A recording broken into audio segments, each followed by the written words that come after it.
Hello parents, welcome back.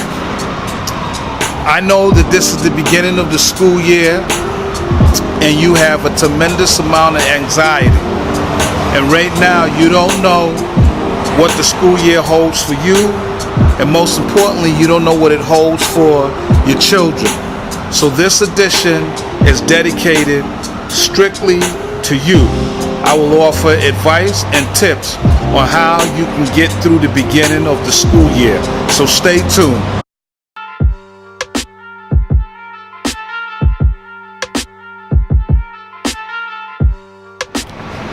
So before we get started, make sure you hit that like button, that subscribe button. Remember to leave comments, and please hit that bell for future notifications when I'm airing new content. So let's get started. So let's dive right into it. So the first thing that you can do starting off that new school year is promotion. And what do I mean by promotion? Constantly talk about the new school year, what your expectation is, find out the concerns from your children, and everything that you do, highlight the fact of school and how important it is to your household and how important it is to your children. So they should see pictures of the school. You should walk by the school. You should tell your child that, you had an opportunity to speak to the principal.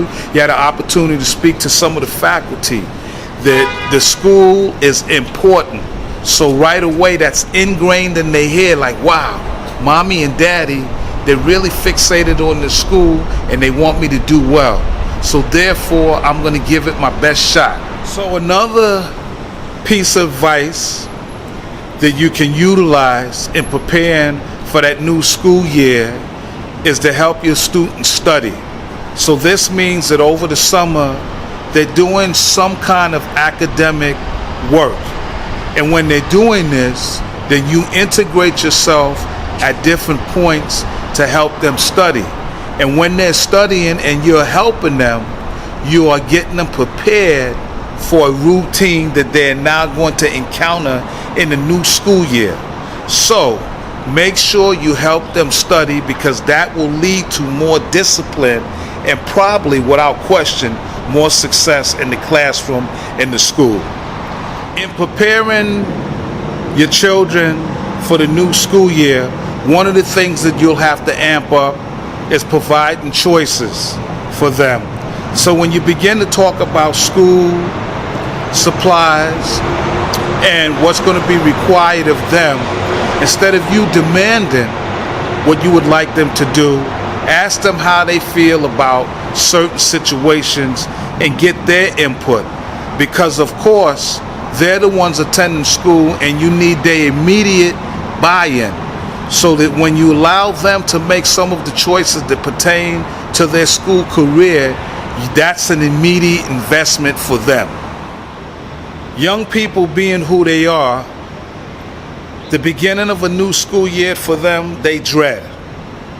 And there's really not a lot of anticipation in a good way that they're going back to school. So one of the things that you can do to break the ice is share your experiences when you attended school and what that was like.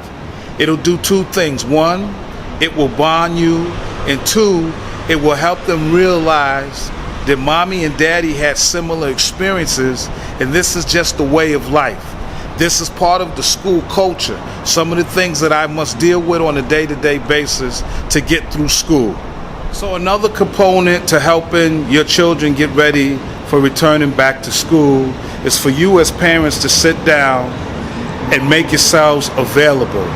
Figure out how much time you actually have to contribute to your kids, because this will help with their success. So know how much time you're going to have to go participate in activities that are, part of the school. How much time you're going to have when they come home to sit down and talk with them, so that they can air out their day, so that you can figure out what's going on, and if there's things that you need to do to help assist them with that particular assignment or that particular work schedule that they may, homework assignment that they have. So making yourself available is a huge component to them returning to school and you helping that transition be as smooth as possible. So parents, this is the fun part now. It's the beginning of the school year. They're not interested in a new school year. They don't really want to hear anything about school, but this is where you have that leverage, and this is where you invest them. So the name of the game for going to school, for going to work, for doing anything, and what's in it for me. So now you get to play this game of what's in it for me. So now you sit down with your children and you negotiate. So you say, listen, for this school year, this is what I'm looking for, this is what I'm hoping for, this is the expectation. If you do X, Y, and Z, this is what I'm willing to do. So now you negotiate, because now the child tells you what they're interested in, and you broke a deal. So if you bring home all of these A's, or you bring home whatever the criteria is that you have in your household, if those things are met, they can be rewarded with tangible things. And that's the negotiation piece. Because just like you go to work and receive a paycheck, they're going to school and they're doing it for themselves. But sometimes young people need an extra incentive.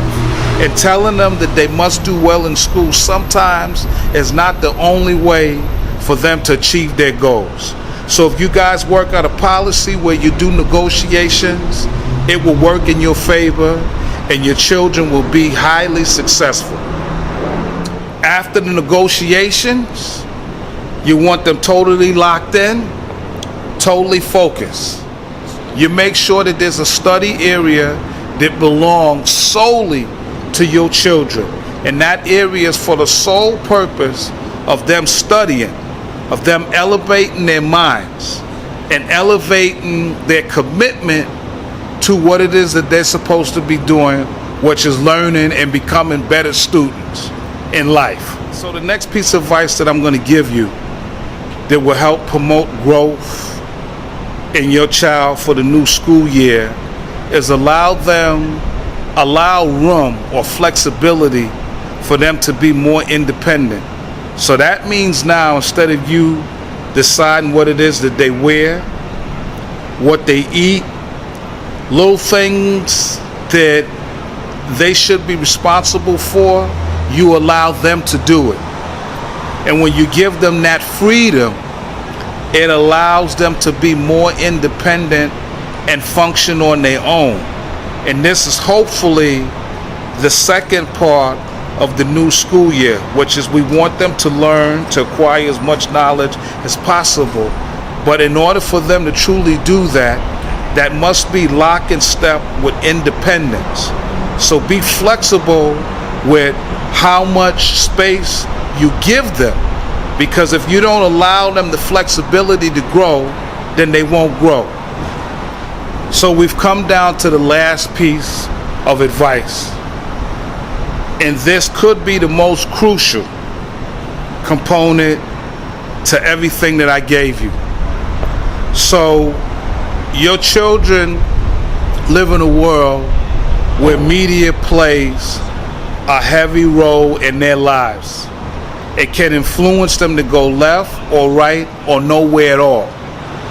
And so my advice to you is to become a media police. That means you decide how much participation they have with these elements of media. So the media piece, you cannot slip on. You cannot fall short on this. Because if you fail to monitor, supervise, and oversee what they're doing with the media, the impact can be huge. So please monitor what they do with social media. And if the rules you put in place they violate, make sure you have adequate consequences for them doing so. So, be parents that are focused on making sure that your children are in touch with the right things in life to secure their success with them going back to school. And it might be a little bit heavy, but at the end of the day, at the end of the school year, your children will be better for it, and you'll be better parents for it. So this is JB the Mentor, and I'm signing out. I want you to have a wonderful school year, and as I always say, love yourself, love your community, be the change that you hope to see. Hit the like button, hit the subscribe button, leave comments below. Remember to hit that bell for future notifications on new material. And yes, I have one more thing for you. And so parents, we're not through yet. I have a bonus for you. Okay, parents, don't go anywhere. JB had to go somewhere and he put me in charge, so listen up. JB told me that we needed to discuss some learning sites for your children to learn on. One of those sites is Khan Academy, and it's free. I repeat, it's free. I know, you're probably dying at home. I don't know, but on Khan Academy you can learn anything. You can learn social studies, science, LA, math, and there's even a bonus thing this year. It's called Pixar in a Box. It's Disney's and one of Disney's animation studios. They're really good. They even teach you how to make your own ball bounce. They make you how to animate Sully from Monsters Incorporated and Monsters University. They have clips. The people that are talking are really nice. It's really good. I recommend it for your children. Now, like we always say, love yourself, love your community, and be the change that you hope to see. Little JB out. And that's a wrap. Cut.